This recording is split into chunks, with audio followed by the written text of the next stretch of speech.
Gas cylinder மானியம் கொடுக்கறேன்னாரா? வந்துதா? வரல. இன்னைக்கு கேஸ் சிலிண்டர் விலை 1200 ரூபாய். நம்முடைய ஆட்சி, இந்திய கூட்டணி ஆட்சி வந்தா கேஸ் சிலிண்டர் விலை எவ்வளவு? 500 ரூபாய். பெட்ரோல் 75 ரூபாய்க்கு கொடுக்கப்படும், டீசல் 65 ரூபாய். அதே போல உங்க பேங்க் அக்கவுண்ட்ல காசு கம்மியா இருந்ததுன்னா புடிச்சுக்கிறாங்கல்ல, அது நிறுத்தப்படும். மற்றதெல்லாம் முக்கியம் இல்லையா? ரொம்ப முக்கியமா? சரி. பெட்ரோல் டீசல் ஒரு நிமிஷம். நகை வேலையவா? சிலிண்டர் விலையை குறைச்சா பத்தாது.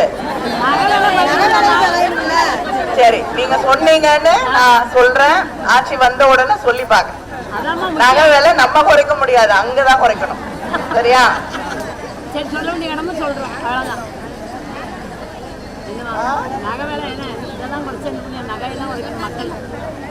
ஆனா காங்கிரஸ் தேர்தல் அறிக்கையில சொல்லிருக்காங்க,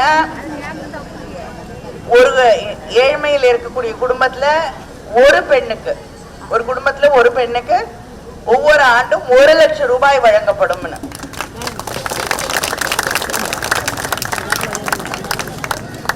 நான் பேசி முடிச்சுட்டா எல்லாரும் வெயில்ல நிக்கிறாங்க.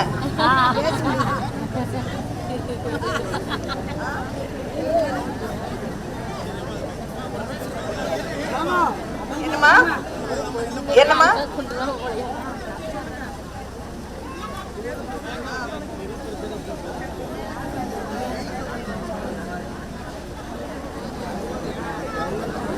சரி சரி, முள்ளக்காடு தானே?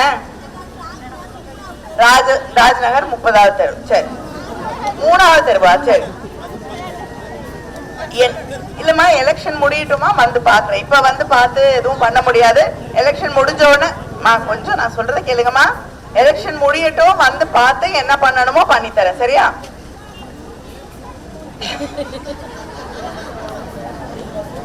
அதனால நம்முடைய முதலமைச்சர் உங்களுக்கு தந்திருக்கக்கூடிய வாக்குறுதிகளை எல்லாம் நிறைவேற்ற வேண்டும். நம்முடைய நாட்டில் தொடர்ந்து பிஜேபி மக்களுக்கு எதிரான சட்டங்களை கொண்டு வருகிறார்கள். சர்வாதிகாரத்திற்கான அத்தனை முயற்சிகளையும் செய்து கொண்டிருக்கிறார்கள்.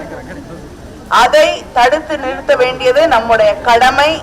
நம்முடைய முதலமைச்சர் சொல்லுவது போல இது 2வது சுதந்திர போராட்டம் என்ற அந்த உணர்வோடு இந்த தேர்தலிலே வாக்களிக்க வேண்டும் என்று உங்களை எல்லாம் வேண்டி கேட்டுக்கொள்கிறேன்.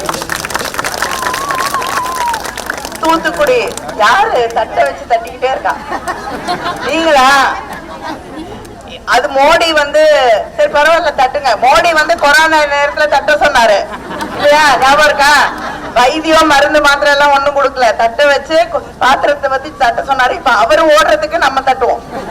சரியா? எல்லாம் தட்டிடுவோம். ஓட்டு என்ற அன்னைக்கு நம்ம தட்டிடுவோம் பால்கனியில நில்லு. அதனால வரக்கூடிய தேர்தலிலே தூத்துக்குடி என்னுடைய 2வது தாய் வீடு என்று சொல்லக்கூடிய அளவிற்கு உங்களுடைய அன்பை பெற்றிருக்கிறேன் என்ற அந்த உரிமையோடு கேட்கிறேன்.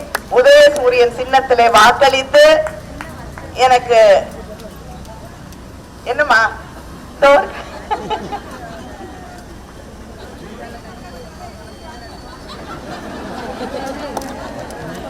என்று உங்களை எல்லாம் வேண்டி கேட்டுக்கொள்கிறேன். ஓட்டு போடுற அன்னைக்கு முதல் பெட்டி, முதல் சின்னம், முதல் பேர், முதல் சின்னம் உதயசூரியன் சின்னம். உதயசூரியன் சின்னத்தில் வாக்களித்து மீண்டும் உங்களோடு பணியாற்றக்கூடிய ஒரு வாய்ப்பை எனக்கு அளிக்க வேண்டும். நன்றி, வணக்கம். செய்திகளை உடனுக்குடனும் துல்லியமாகவும் தெரிந்து கொள்ள சப்ஸ்கிரைப் பண்ணுங்க.